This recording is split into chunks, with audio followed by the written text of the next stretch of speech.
Council executive mister S.D. Gopakumar അർഹനായി. South ഇന്ത്യയിലെ മികച്ച ബിസിനസ് മാഗസിനായ സക്സസ് കേരളയുടെ 10ാം വാർഷികത്തോടനുബന്ധിച്ച് തിരുവനന്തപുരത്തെ ഹോട്ടൽ ഡിമോറയിൽ സംഘടിപ്പിച്ച smart India business conclave 2025 season 3 എന്ന പരിപാടിയുടെ ഭാഗമായാണ് മിസ്റ്റർ S.D. ഗോപകുമാറിന് success Kerala personal entrepreneur of the year award നൽകി ആദരിച്ചത്.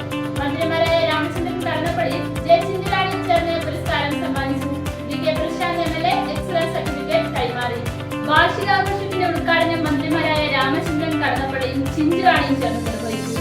മുൻ മന്ത്രി V. Surendran Pillai, Vattiyoorkavu MLA advocate V.K. Prashanth, fashion institute മുൻ director doctor M.R. Thampan, Bharat Bhavan member secretary doctor Pramod Payyannur, Kerala financial corporation general manager Sajitha Jimal, councillor Palayam Rajan, Jaseena Morris, cine artist Maya Subu, Ranjith Kollamkonam എന്നിവർ ചടങ്ങിൽ പങ്കെടുത്തു.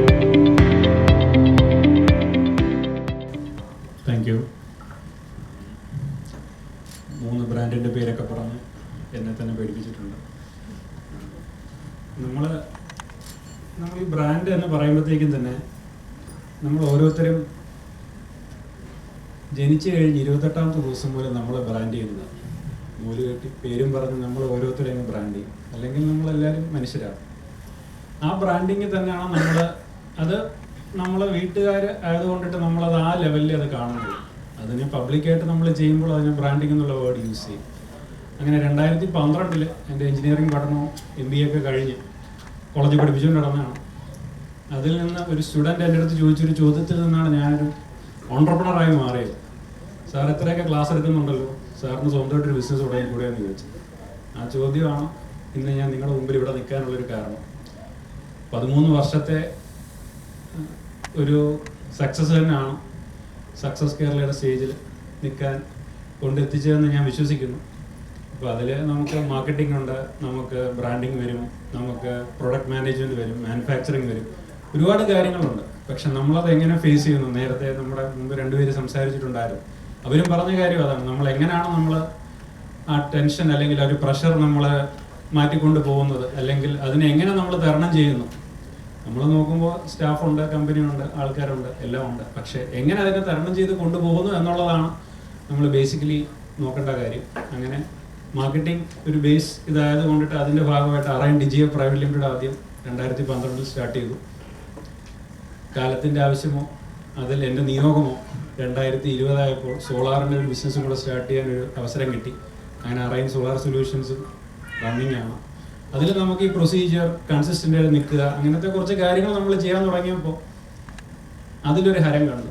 അപ്പോൾ അങ്ങനെയാണ് R&DGFൻ്റെ അകത്തുള്ള ഡിജിറ്റൽ പ്രൊഡക്ട്സിനെ നമ്മൾ ഒന്ന് കാറ്റഗറൈസ് ചെയ്തുകൊണ്ട് നമ്മൾ ടോറസ് ഇൻഫിനിറ്റി ടെക്നോളജീസ് എന്ന് പറഞ്ഞ തന്നെ ഡിജിറ്റൽ ഫാംസിന് എല്ലാത്തിനും കൂടെ നമ്മൾ അങ്ങനെ ഒരു ഫാമായിട്ട് നമ്മൾ രജിസ്റ്റർ ചെയ്തു. ഇത് 3 ഫാംസ് ഉണ്ട്, വേറെ പ്ലാനുകളും ഉണ്ട്. പക്ഷെ നമ്മൾ എന്ത് ചെയ്താലും നമ്മൾ കുറച്ച് കൺസിസ്റ്റൻ്റ് ആവണം, നമ്മുടെ ടീമിനെ നമ്മൾ ഒരുമിച്ച് നമ്മൾ കൊണ്ടുപോകണം എന്നുള്ള നമുക്ക് ഉള്ളൊരു വിശ്വാസവും നമ്മുടെ ഒരു പ്രതീക്ഷയും, കൂടാതെ നമുക്ക് നമ്മുടെ ടീമിന് കിട്ടിയ ബാനർജി സാറിൻ്റെ പോലത്തെ ട്രെയിനിങ്ങും ഉള്ളത് കൊണ്ടിട്ട് നമ്മൾ നല്ല രീതിയിൽ മുന്നോട്ട് പോകുന്നു.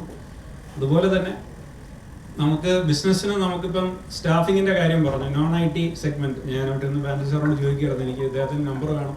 non-IT ടീമിനെ നമുക്ക് കിട്ടാനില്ല. അപ്പം കിട്ടാത്തതും ആ ഒരു കണക്ഷൻ എന്ന് പറയുന്നത് വളരെ ഇമ്പോർട്ടൻ്റ് ആയിട്ടുള്ളൊരു കാര്യമാണ്. നമ്മളതിനെ എങ്ങനെ കണക്ട് ചെയ്യുന്നു, എല്ലാത്തിൻ്റെ സോഴ്സസ് നമുക്ക് ഇവിടെ തന്നെ ഉണ്ട്. പക്ഷേ ഇക്കരെ നിൽക്കുമ്പോൾ അക്കരെ പറ്റുക. ഗൾഫിൽ പോകണം, ന്യൂസിലൻഡിൽ പോകണം, കാനഡയിൽ പോകണം, അമേരിക്കയിൽ പോകണം. പക്ഷേ ആരും സ്വന്തം നാട്ടിൽ എങ്ങനെ നിൽക്കണം എന്നുള്ളതിനെ കുറിച്ച് ആരും ചിന്തിക്കാറില്ല. ചിന്തിക്കുന്നവരെ മനസ്സ് തളർത്തി വലിയ ജോലിക്കും പൊക്കൂടേടാ എന്ന് ചോദിക്കുന്ന ജോലിക്കും പൊക്കൂടേടാ എന്നും പറഞ്ഞ് നമ്മളെ ഓടിക്കലാണ് നമ്മൾ സ്ഥിരം കാണുന്നൊരു കാര്യം. അതിൽ നിന്നും വേറിട്ട് നിൽക്കുന്ന കുറച്ച് ഓൺട്രപ്രണേഴ്സിനെ പരിചയപ്പെടാൻ പറ്റിയത്, ഈ സ്റ്റേജിൽ നിൽക്കാൻ പറ്റിയതിനും താങ്ക് യു. താങ്കളോട് ഇപ്പോൾ പ്രത്യേകിച്ച് ചോദിക്കാനില്ല. പക്ഷെ ഒരു കാര്യം എനിക്ക് ഓർമ്മ വരുന്നത്, കാരണം ഇദ്ദേഹം ലെക്ചറാന്ന് പറഞ്ഞു. പൊതുവേ നമ്മളൊക്കെ ഈ ട്രെയിനിങ്ങിൽ, ഞാൻ മാനേജ്മെന്റ് കൺസൾട്ടിങ് ട്രെയിനിങ് ഒക്കെ ചെയ്യുമ്പോൾ ട്രെയിനിങ്ങിന് വലിയ പ്രാധാന്യം കൊടുക്കാറില്ല ഈ പറഞ്ഞ ഓൺട്രപ്രണേഴ്സ്. അങ്ങനെ മോശമായിട്ട് പറഞ്ഞല്ല, കാരണം ഒരു ട്രെയിനിങ് ഒരു കൊല്ലത്തിൽ കൊടുത്താൽ പറ്റില്ലല്ലോ. അപ്പൊ നിങ്ങളുടെ കാഴ്ചപ്പാടില്ലേ ഈ വിദ്യാഭ്യാസം എന്ന് പറയുന്നത് വലിയ അത്യാവശ്യമാണ്. എന്നാൽ പല ഓൺട്രപ്രണേഴ്സും പറയും അതിന് ആവശ്യമില്ല, ട്രെയിനിങ് ആവശ്യമില്ല, അപ്ഡേഷൻ ആവശ്യമില്ല എന്ന് പറയും. അത് സത്യത്തിൽ താങ്കളുടെ ജീവിതത്തിൽ ഈ ലെക്ചറായിട്ട് ജോലി എടുത്ത ഒരാൾ ബിസിനസ്സിൽ വന്നപ്പോൾ എത്രമാത്രം ഗുണം ചെയ്തിട്ടുണ്ട്? നിങ്ങൾ അപ്ഡേഷൻ അല്ലെങ്കിൽ ട്രെയിനിങ് അതുമായി ബന്ധപ്പെട്ട്? ബിസിനസ് തുടങ്ങുന്നതിന് മുമ്പ് അഭ്യാസം മാത്രമേ ഉണ്ടായിരുന്നുള്ളൂ. അതിൻ്റെ അകത്ത് വിദ്യയുടെ ഭയങ്കരമായ ഒരു ഇമ്പോർട്ടൻസ് മനസ്സിലാക്കിയത് ബിസിനസ് തുടങ്ങിയതിന് ശേഷമാണ്.